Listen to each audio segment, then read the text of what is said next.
Hey guys, it's Matt. Today we'll be looking at this horseshit quote from Schrodinger. You know, Schrodinger's cat. It's sick what he did to that cat. Our reply, or our best response, actually comes from Matthew McConaughey in Contact. Palmer Joss. I'm not joking. Let's get right into it. From Erwin Schrodinger. I consider science an integrating part of our endeavor to answer the one great philosophical question, which embraces all others. Who are we? And more than that, I consider this not only one of the tasks, but the task of science, the only one that really counts. Oh no. This quote proposes that science can bring existential meaning and the understanding of who we are as humans. This guy is on drugs. On behalf of the conspiracy loons, Palmer Joss, as he spoke to Larry King in the movie Contact, says, "Is the world fundamentally a better place because of science and technology? We shop at home. We surf the web. At the same time, we feel emptier, lonelier, and more cut off from each other than at any other time in human history." A giant truth drop from Palmer Joss, Matthew McConaughey. Contact, released July 11th, 7/11, 1997. Talks about science is cutting us off from each other. We feel more empty, more alone. Hey, Palmer, you haven't lived through 2020 yet. You want to feel empty and alone? They're going to take their pseudoscience and put it on steroids times 1 billion, get everybody to shut indoors, and then never have a family gathering where they send Matt across the street. Wait till 2020, Palmer Joss. But he hit the nail on the head. It's the Not Nilk's main strategy and tactics. It was a truth drop. He was in that movie Contact, 1997, with Clarice Starling. They're telling you this is what the Not Nilk's going to focus on for 50 years, using science to have the Vitruvian man gnaw off his own spiritual arm. So Schrodinger, for putting a quote out like that, I wouldn't give a squirt of piss for your ass right now, boy. He's in his grave, rolling around. I'm not even going to pronounce your name correctly. It's Irvin. It's a V sound. Schrodinger. In Philly, it's worth $50. It's Erwin Schrodinger. That's your name. In Philly, it's worth $50. In Philly, that quote is worth nothing. You're going to look to science, which is the Not Nilk's number one tactic, strategy, and main part of the trick to fool the human and to hide its spiritual nature. Science is the number one part of its trick, and you're going to look to that? I've got to pause here and come up with an appropriate metaphor for that. That's just mind-boggling. Now, look, one quick note. If you read the entire works of Schrodinger, and until he impresses me, I'm not pronouncing his name properly, it's not as simple as this. He actually has many thoughts that actually are much more in line than how we would think. I'm just kind of being a little bit over dramatic here. Schrodinger is not the villain that I'm making him out to be. He has a lot of thoughts that actually are, again, in line with what we believe here. But this quote by itself and taken by itself, if it was the only thing he ever put out, then we would say, "Irvin, thou art a villain." Okay, if anybody's not following me here, very simply, looking to science to bring spiritual meaning, to answer the largest questions, he himself put it as, who are we? It's like looking to the bottom of a Cracker Jack box for the literal Hope Diamond. You know, you get that piece of shit with the tattoo. Oh, we got the tattoo. You're real special when you got the tattoo. You put that water on the back of that piece of shit. It never came out clear. Looked like hell. But we were always, even after it didn't work 50 times in a row, we were still excited to get the damn tattoo. Probably took 5 years off our life, poisoned us. We put that damn thing on our arms so many times. But it's like looking to the bottom. You know it's going to be in a Cracker Jack box, some piece of shit compass. It's like you keep looking to the bottom of the Cracker Jack box for the literal Hope Diamond. Matt, diamonds aren't worth anything. I know that. This is my first rodeo. Just go with it. You know what I'm trying to say. It's an analogy. Looking to science, because it's not even like it's just distracting. Science is the main part of the trick to lure a human away from their spiritual side. This is unbelievable to me. Erwin, rolling around. I hope you're rolling around. And what you did to that cat, Erwin, was sick. You know his little experiment, is the cat in the box dead or is the cat alive? The number one thing he's known for. Matt, that's a thought experiment. He didn't use no real cat. Are you so sure? Let's just say it is a thought experiment. The people learning about are creator beings. They're imagining a dead cat. That might have led to dead cats. How many cats had to die because creator beings thought the cat in the box was dead instead of alive? Why did he have to use the cat? Why couldn't it be, is the popsicle behind the box frozen or melted? It could be one or the other. Why did he have to use a live animal? There's something to that. That's sick, man. They should have called 1925 PETA, the Animal Protection Board. They should have called on his ass in about 1930, put him in jail. We never heard from him again. Sorry. Let's go back to the incredibly great quote from Palmer Joss, who Larry King says God's diplomat in the movie Contact. This is so right. Is the world fundamentally a better place because of science and technology? Well, no, it's not. We clearly, any fool on the street, fool on the Beatles Hill can see that. We shop at home. We surf the web. At the same time, we feel emptier, lonelier, and more cut off from each other than at any other time in human history. And your friends and family and my friend Tony say, "You people, oh right, there's a hidden hand it's just an evolution of a modern society. The technology, I agree, Matt, we go on Facebook instead of getting together personally, but this is normal. It's just the way a modern society evolves. We are more separated. Big old jet airliner. Don't carry me too far away into the Facebook void. It's just normal, Matt. You people think there's some sinister thing going on here, this hidden hand. Yeah, we're pretty sure at this point, dude. So Palmer says we feel emptier, lonelier, and more cut off. And we lunatics say it's all by design. It's part of a master dark strategy taking place here. Of course it is. I mean, look at the Waltons TV show and how they lived. Good night, John boy. Good night. Look at how they lived, not just in that house. You think they knew the next farm over? Of course they did.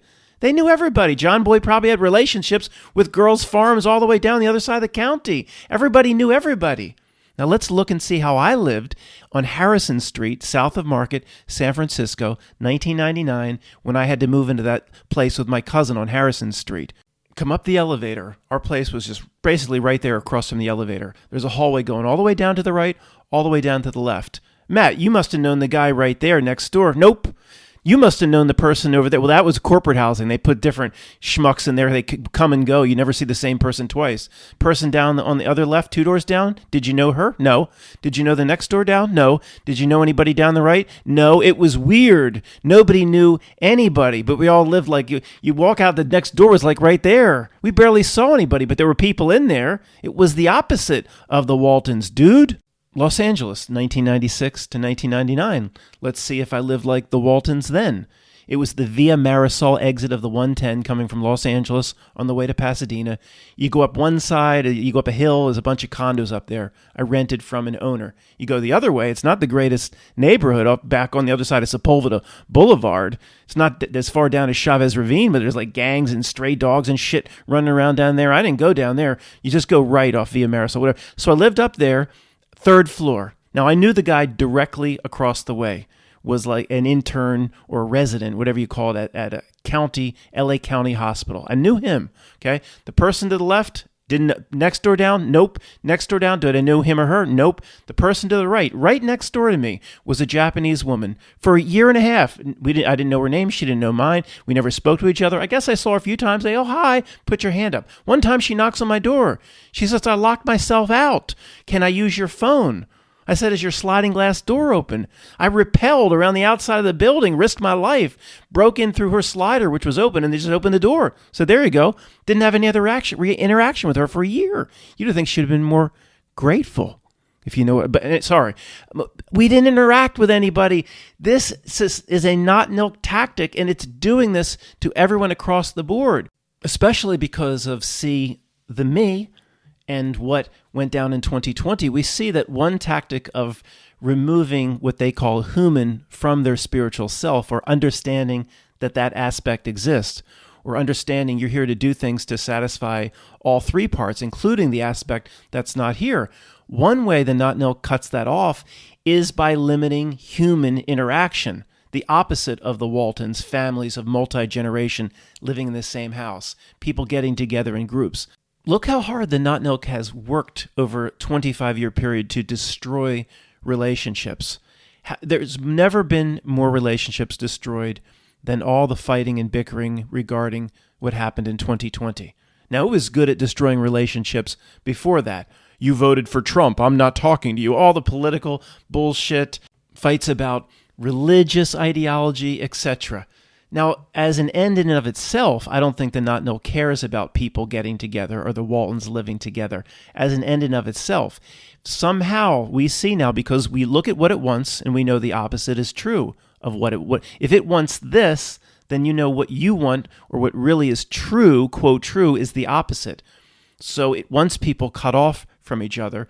That means somehow being with people with meaningful relationships facilitates in some way either a spiritual understanding or gives the higher self something it needs out of this human experience.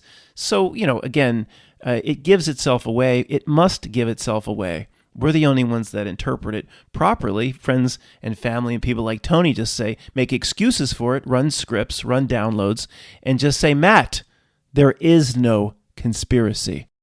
At this point, I think it's pretty simple. I think even like the game board aspect of this reality, the baseline of it, not the hijack of it, it's set up so a certain group, or led by minions, can facilitate and foster scientific experiment and what they call results and breakthroughs and things like that. And every time it advances, it actually removes the human, what they call the human being. It removes it from its spiritual self, or what the spiritual side needs, or understanding. It's a major part of the entire reality game board. When science or astronomers or cosmologists or whatever that is look into the heavens, the reality somehow is structured to show a lie, to show a trick. What science is collecting up, they think they're taking empirical data, whatever that means. And Richard Feynman, if it disagrees with experiment, it's wrong. No, Richard, listen up, rolling around. Listen up, Richard. If it agrees with your dumbass experiments, it's right in terms of what the Not Nil wants to do to your spiritual self. It's just the opposite. The more you are engrossed with the results and what conclusions that science will bring to you, the farther away you are from what's real, the more fooled you are. It's the absolute Robert Frost road most travels, which is the road less traveled, is the few people on this earth that will find out what the spiritual side of them actually wants out of this damn life experience. Richard Feynman, you jackass.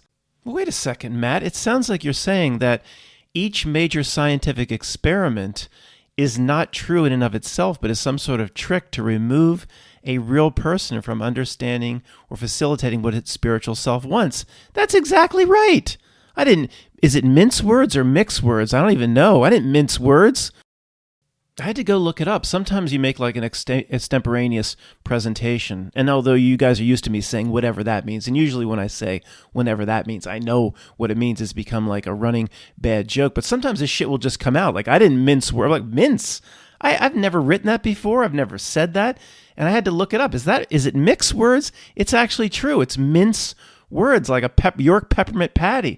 If you don't mince your words, then you tell the truth forcefully and directly. I didn't mince my words, but I still don't know, going back a minute or two, if I meant to say mix or mince, but it doesn't matter, Matt. Move the hell on.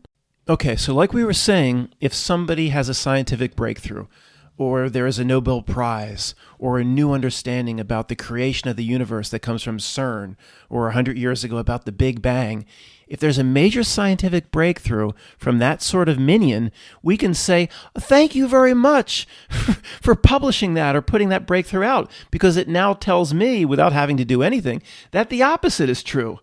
The immutable truth of this reality and its trick is not that your scientific breakthrough is going to tell me anything. Your scientific breakthrough is going to be absolute horse shit. Yeah, I can say thank you so much for spending all that time and effort, because now I know, per the reality trick and the way it lays down its ruse all the time in the same exact way, the opposite is true. The more Nobel Prizes they give related to work in terms of confirming the Big Bang, the more I know the Big Bang is absolute horseshit. It's so simple and so wonderful. Let them do all the work and spend all the money. We get the damn results. One quick thing. Of course, I'm speaking in generalities. Is that a word? I'm sure you can go back and examine every single Nobel Prize that's been given out, and people can say, Matt, in these 50 cases, this breakthrough actually helped people. This breakthrough created the washing machine. Or I'm sure there's some Nobel Prizes that actually I benefited from. It's okay. I'm speaking in generalities. If it's a big scientific breakthrough about the universe, it's spiritual horseshit. And what Palmer Joss said, remember, was 1997. Think how further it has removed people. How many millions and hundreds of millions of relationships have been destroyed by it puts out its controversial fruit, so people get in their camps and then they fight with everybody that's not in their camp. Palmer Joss talking about science and technology making us feel lonely, empty. Over the next 20 years after that, it would go on steroids. And it's the real sick thing is it's not done. Unfortunately, it's just like getting started in terms of removing people's relationships or having people further separate. How's it going to feel 5 years from now when you go to your family gathering, your Thanksgiving? There's just 20 people sitting separately with VR headsets on. You walk in, nobody even grunts, nobody looks up, nobody says hi. 20 people sitting facing the wall with VR headsets on. Like one couple people just trying to, in the kitchen, maybe see into the turkey, but that's about it. How lonely are we going to feel then? We can talk virtually via the headsets and maybe like the muzzle mouth. If people have remember the muzzle mouth mic? If you have the muzzle mouth mic, you can move it off to the side, then eat your turkey, then put the muzzle mouth mic back on, and everybody can communicate virtually at the Thanksgiving table. The real sick thing is it's not finished. It has plans on top of plans on top of plans that you can't even fathom about how to further destroy and remove your relationships. But my friend Tony says, Matt, there is no conspiracy. This isn't exactly related, but all this talk about science and technology. Let me just tell you what happened yesterday, a quick story, 3 minutes or less. We'll get right back to it. My dad calls me, says, your uncle's coming up. I'm going to have lunch with him and his brother. You haven't seen him for a few years. Come on out to lunch. Okay, going out to lunch. My father, 81. My uncle, 83. The friends, the third person that was there, 83. So 80, and me. All right. Now, here's the point. How much of the conversation, say it was an hour and 15 minutes along the lunch, was about medical issues and ailments? How was it 70% of the conversation, 80%, or would you say 90? Ding, ding, ding, ding, ding, ding, ding, ding. That's right.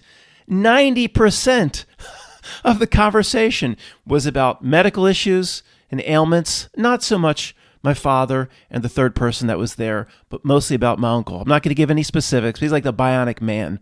I don't know how many millions of dollars have been hip, knee, this organ's been removed, this cancer. I mean, just, hey, I was glad to see my uncle. I'm glad he's still. Here's the point. The point is, here's what he orders for lunch. Okay, I don't understand. This is the point. I'll wrap it up. He's very strict on his diet, got to stay healthy. Egg white omelet. This place had breakfast through lunch. You could do one of those places. Egg white omelet, vegetables, all healthy. But he 83, like, wait a second, dude.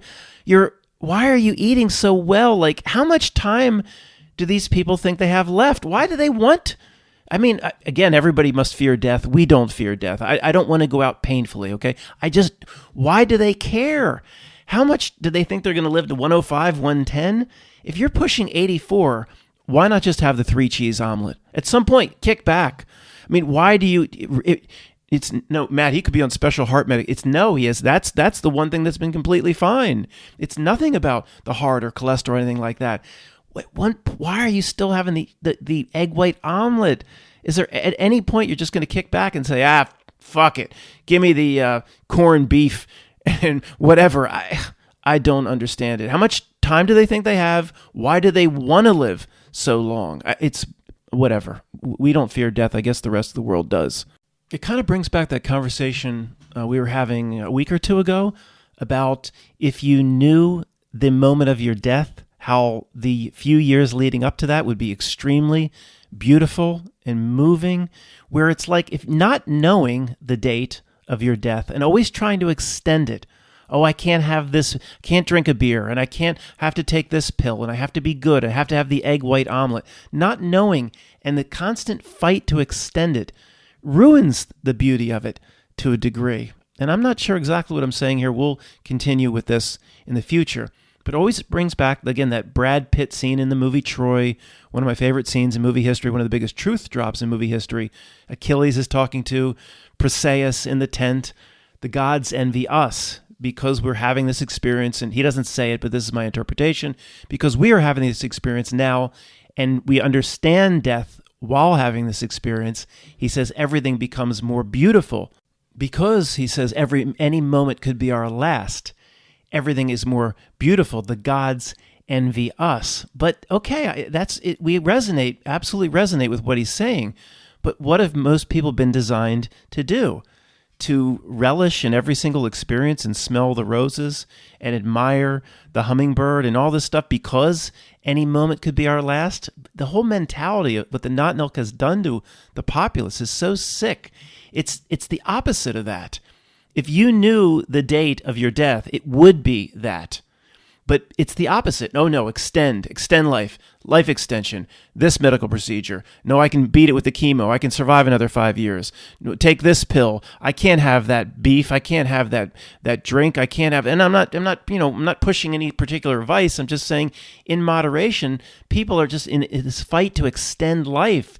They don't do anything, and I know there's more to life than just getting the egg white omelet versus the cheese omelet. And I'm not saying they should become gluttonous, but it gets back to what I said about having lunch with my uncle. Do you really need to have the egg white omelet at 84? If he knew for sure, like the center, just keep it vague, the center at the end of the movie Soylent Green, if he had picked out 86, his birthday, 86th birthday, to be the final day, then how beautiful would those last 3 years be, knowing the final day? Then he wouldn't be getting the egg white omelet. And he might stop and smell the roses a little more. It's not just about eating. This is just one example. It is more beautiful if you know the day of it or what will be the final end. If you're constantly trying to extend and just fighting to extend, and then something just, boom, happens. Whether somebody steps out into a road and hit by a bus or something comes very quickly, just fight to extend. Don't enjoy. Never stop to smell the roses. Never really take to heart what Brad Pitt expresses in that scene. The gods envy us because everything is more beautiful. In the desperate fight for an entire population to extend or to suffer through one more year of chemo, and you still, maybe I can get another 10 years, and it ruins the stopping and smelling of the roses. People don't have the mentality of, because we're mortal and each moment could be our last, everything becomes more beautiful. They've destroyed the concept of the gods envy us. Talked recently about that in MASH, there was the Winchester character in the Star Trek. At age 60, per his planet, society, and culture, he has to go off to the euthanasia center at age 60. In Soylent Green with Charlton Heston, Edward G. Robinson probably goes off to the euthanasia center. Well, it's not purely because of age or bad health. It's just such a horrible way they live in the future society of Soylent Green, coming to a neighborhood near you in about 6 months. Not exactly. He doesn't do it because of his ailments, but he's, I guess Edward G. Robinson is probably in his late 70s, but just the whole society, if you haven't seen Soylent Green, is so horrible, and just there's nothing much to live for. That's kind of what they're trying to do to this society, but we'll talk about that some other time. But he never told Charlton Heston. The euthanasia center, as I've said recently in the end of Soylent Green, it's an amazing scene in that movie. Maybe he had his 86th birthday picked out, and he just never told Charlton Heston. But that, whatever little beauty was left in the Soylent Green society, he would have stopped to smell those roses a little bit more. Okay, I'm being a little bit repetitive. You see what I'm saying? Knowing the date, there's a beauty to it, but we can still we don't have to know the date to have that beauty. We can have that mindset. It's the entire populace has been trained, like Pavlov's dog or whatever, to be just the opposite, and to never enjoy a bit of it because they're always fighting or will always fight to extend. And then on the moment of their death, they say, well, what? I never stopped for a second to smell any of the roses. What was I even fighting to extend for? And although there are many exceptions, this is the general mindset of the populace. I think we would agree. Is this why, we'll just say, the Not Nilk has been so against assisted suicide for so long, for 150 years? I think it exists in some states. Oregon may have legal assisted suicide, but in general, the Not Nilk, your body is not your own. The Not Nilk will say what you can do with it or what you can't do with it. I mean, maybe this is, I know it's kind of a stretch, but this could be related to what we're talking about. I'm not sure it exists anymore because of these jumper nets, but the Golden Gate Bridge might have been the number one destination in the world for people that want to, commit suicide off the Golden Gate Bridge and jump. And now they have these sophisticated jumper nets, and I'm probably still a way around it, but I don't know if it's the same as it was 20 or 30 years ago with people going out there like once a week. And, again, the Not Nilk doesn't like that. The people going out there once a week, maybe had that date picked out. And maybe the 5 years leading up to that was more beautiful for them in their own way. And, I know there's mental health issues with some, and okay, let's just continue the point here. This isn't the easiest thing to talk about. I'm not saying everybody that approached the Golden Gate Bridge off the edge like that horrible scene in Saturday Night Fever has it all together mentally, and it's a more beautiful experience. I know it's all different types. Okay, just let it go. But Not Nilk doesn't like this. Oh, and then I guess people like my friend Tony would say that society cares. They care. They put the nets up. They really care about people. Now, you and I, based on what we investigate and how we study this thing called Not Nilk, we would have across the board, I can speak for you here, consensus and agreement that the nets, just think about it. What does your inner knowing say? The nets under the Golden Gate Bridge to dissuade people from doing it or to catch people in no way is about caring for people. And I mean not even one speck of 1%. Now, exactly what's going on, I haven't thought about it. It's just kind of stream of consciousness here, just talking.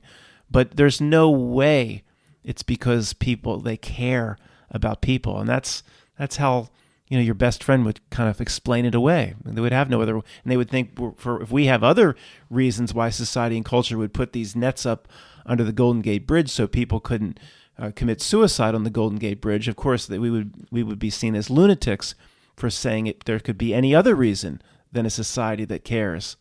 Go listen to the Damien Rice song Cannonball, which I covered on freevoice.io. Great song and pretty much the most incredible message in all of song, in my opinion. The chorus is a series of opposites. Stones taught me to fly. Well, stones aren't very good for flying. The middle line is love taught me to lie, something like that. Opposites. And then the last one, life taught me to die. Life taught me to die. Well, what does that mean? Well, how do you learn about or experience the possibility of non-existence without the possibility of non-existence? The only place or maybe experience in the whole universe where you can get a sense of non-existence may come at the moment of death is in a body or an experience like this.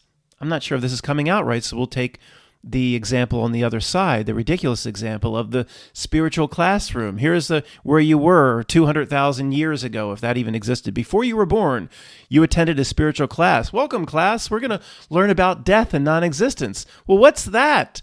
We've always been an aspect of something that has always existed. In the Earth years, we've been around hundreds of trillions of years. Well, we're going to learn about it in the spiritual classroom, virtual learning class. We're going to learn. And then at the end of the class, say, I didn't learn jack shit. Well, you can't learn about death and the possibility of non-existence with an entity sitting in a class that has always been an aspect of something that always existed and always will exist. The way to experience life taught me to die. The way to experience the possibility to truly fathom what non-existence could be like is to go into a place where you believe non-existence is on the damn table, especially if you're an atheist. You got to go into that place. Life, this earth experience, taught me to die. Cannot be understood or fathomed outside of this place. So overcoming the fear of death, okay, that's one thing. I think a lot of us are doing that. I told you in my late 20s, 30s, 40s, terrified of death. Completely different perspective than what I have now. And back then, I had no tradition. I had no religion. I didn't look to the Catholic Church like the rest of my family or anything like that. I was just terrified. Understood mortality, but the fear of it was necessary until it can be overcome. There has to be a baseline point. We talked about the animal of what we were in our 20s and 30s. You need that baseline. It needs to be overcome, but it needs to be experienced. Life taught me to die. You can't learn about death or the possibility of non-existence outside of a place like this.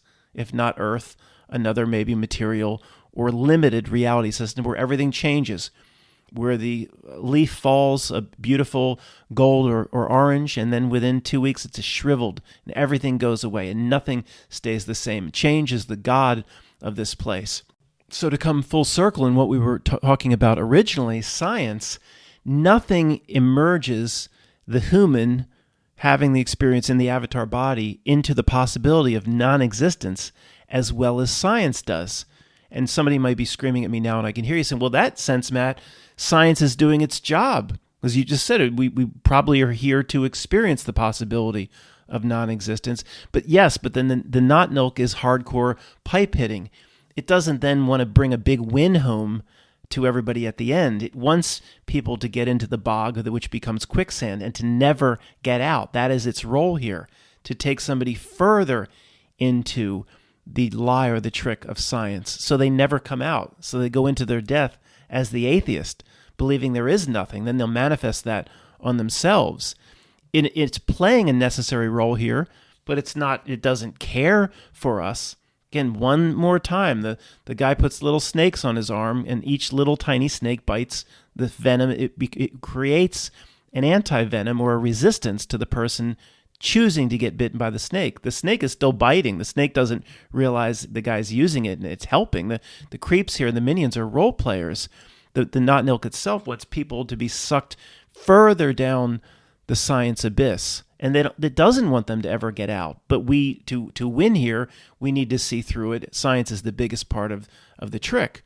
So it's the greatest thing in the world that I was terrified of death for 3 decades, just terrified. And no religion was, people around me were atheist, nothingness. It just was, the feeling was horrible.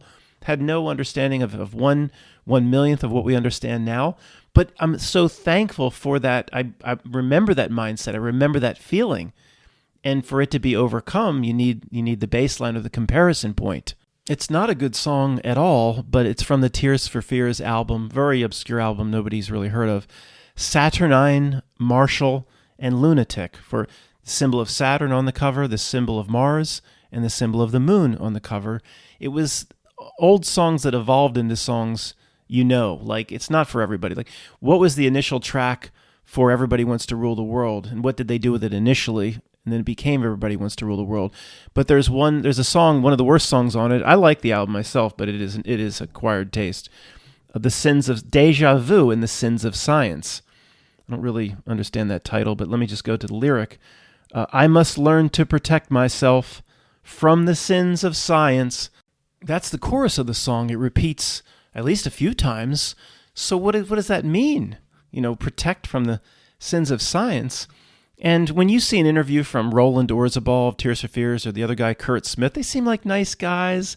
It's not quite as creepy as the Sarah McLachlan Surfacing album in terms of the occult presentation. But you listen to 5 Tears for Fears albums, you're like, they know something, okay? It's like, I don't like that word initiation, but who knows what the background exactly is here? I mean, again, the Saturn symbol and all this. So I'm going to pay more attention to a degree. And, it just lines up with what I'm talking about here. I must learn to protect myself from the sins of science. I would wonder what Roland would say in terms of that means. He would say, that the Men in Black gave me that. I didn't want to use that. Oh, okay, sorry, Roland. You're not initiated in anything, but I'll still listen for whatever the retrocausality message that could come from some of your lyrics. And I do like Tears for Fears a lot. I think I haven't come across an album I didn't like.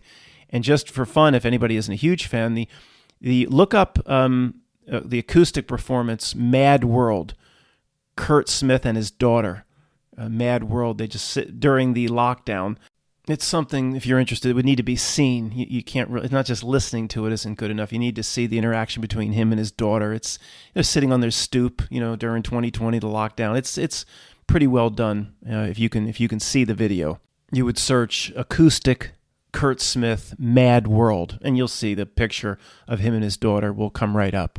All right, let me try to summarize that all over the place presentation the best I can in the simplest terms that I can. And if you think it's horse shit, you can let me know in the comments. Just try to help me out. Say, Matt, in this one area, I think you're going wrong. And, listen up here, Matt. I think this could change your perspective on things. Like, just say, that's horse shit.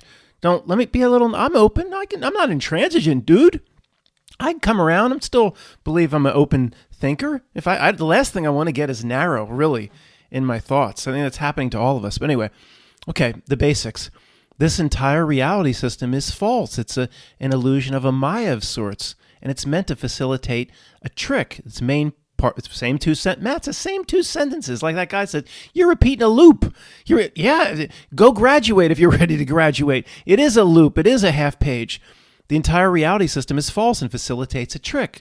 The purpose of that trick is to hide one from understanding one side of the Vitruvian Man or its spiritual aspect. It's the same two sentences. Yeah, it's going to be a loop from time to time. So in this case, science is the main, like the Lone Ranger had a silver bullet. Science is the silver bullet to facilitate the trick. So the closer one gets to science and believing in all your heart everything science says about the human experience, the universe, where we came from, the closer you get into those demented and perverted weeds, the farther you're going to remove your own self from what the spiritual aspect wants you to accomplish in this life. So we remember the Pope Francis abyss. This is the scientific abyss, where Pope Francis said, bad souls don't go to hell, they go to the abyss. Because he's so nice and friendly and he cares about you. This is the scientific abyss. It's like that old movie, The Black Hole. If you get close to it, the scientific abyss will pull you in. And you're going to look to it for spiritual answers. You're going to look to it to understand the immortal nature of yourself. You're going to be stuck in that quicksand forever. It's going to laugh at the people it sticks in its quicksand. Sticks, that's not the right verge, but I don't care. It's going to laugh from behind the screen at everybody that looks to science for the big answers. I'd rather try to light a match at the bottom of a pool than to look to science to give me any meaningful answers about who I am, what I'm supposed to do here, where I came from, Monkey Man. That's all it can tell me. I came from Monkey Man. I mean, this sort of a presentation really gets me thinking that CERN might be nothing more than a giant snow cone machine or something else very trivial. See, it accomplishes many things on different fronts. If you go out to CERN and literally just a popcorn machine, there's no experiments being done. Let's just run with this and see where it goes. On one hand, to the regular populace and the proletariat and the great unwashed, it's showing them that science will continue to find the answers about the origins of the universe, about the smallest particles, and keep looking to us, you fools, you monkey men, keep looking to us for the answers. And we have this thing called CERN. Now they say there's like thousands of particle accelerators all over the place. Where'd this happen? But then CERN can also fulfill what it wants people to think about the Mandela effect. Look over here, you poor devils. It's this thing going round and round between Switzerland and France, and it's like 80,000 miles long. This is causing the Mandela effect. Maybe CERN is a giant red cape from the constellation. Are you a Taurus? See if the cornerstone was laid down when it was in Taurus, or whatever the astrology would be associated with Taurus. Not tourists, Taurus, the bull. Maybe it's just a giant red cape to do different things to different dumb groups. To the truth community, it says, come over here. It showed us 40 million videos saying we must attribute the Mandela effect, and anything weird in the world must be blamed on CERN. That's why we're going to put Shiva the Destroyer out front. That's why we're going to have these ritual. Look, there's a secret video of some ritual taking place. Like that wasn't the truth community taking the bait on that one. And then to the masses, it says, no, science will keep trying to help you poor devils figure out the origins of the universe. You can look to religion if you want, but don't look to your inner spiritual self. The Not Milk doesn't want that. Maybe someday somebody in our community will get a private tour of CERN, and they'll come back and we'll say, what was it like? What's actually going on there? Finally tell us. Reveal all the dark secrets of CERN, and maybe it'll be like Metroid. And they'll say, what happened? Nothing. Absolutely nothing. Although I think a segment down after the first mile is a popcorn machine. And then at the end, if you sit at the end, it spits out snow cones. Maybe it's something like that. But it seems to be Would you call it, is it a red herring? Maybe, I don't know the damn term, but it's all things to all people, but all a lie. Look, I don't want to take it too far. There's probably a particle accelerator there, whatever that means. There's probably scientists and different types of physicists that go in from MIT and Harvard and Yale and Columbia and Southern California and Stanford. They go in there and shoot the little particles around, but that doesn't mean it can't be a red herring or presented to be something else to whatever group it wants to make its presentation on. It doesn't mean it has to actually be just an empty tube with raccoons living inside. Maybe a astrophysicist from Notre Dame University in Indiana goes out there and he thinks he's going to really perform. He's shooting his particles around. Maybe they'll let him do that. So what? There's a particle accelerator there. Maybe it just goes down 100 feet and comes back, and they think it's miles and miles. Who knows? Who knows? There still could be experiments there, which could be considered scientifically legitimate, for it still to be a red herring or a false construct to how this knot milk, as it wields its trick, makes its presentations to all the different groups. And the truthers still trying to yell at me right now. It's like, Matt, that's how they open portals and they commune with demons. Oh, I never heard that one before. Doing this for 14. I mean, yeah, see how it's all things to all people? And we actually took the bait with that guy. He's sitting in about the Mandela effect, sitting in this office with papers piled up. And then he's holding his little sign and it says, but Bond won, or Mandela, then Bond won. And like there were 80 million truth videos about this guy holding up his little sign. And we should be ashamed. I took the bait too for many years, but we should be ashamed of ourselves for how much bait we took. For those that don't know, it was the time, 2016, the Mandela effect was hitting huge, when that whole community was rising up, and I'm a Mandela affected person. I assure you there are many things in this particular reality that did not exist. 100%. It's not a psyop, and I'm going to do the voice, Matt's falling for a psyop. I'm not going to do it, okay? Let's leave it behind. You believe whatever you want. But we were sucked into what the knot milk wanted us to believe, and it was based around literally just remember that stupid video? There's a dance, a occultic or real creepy dance troupe called Symmetry that was associated with CERN, and that, again, a guy in an office, papers piled up to the top, and he's got a little note card he's holding up.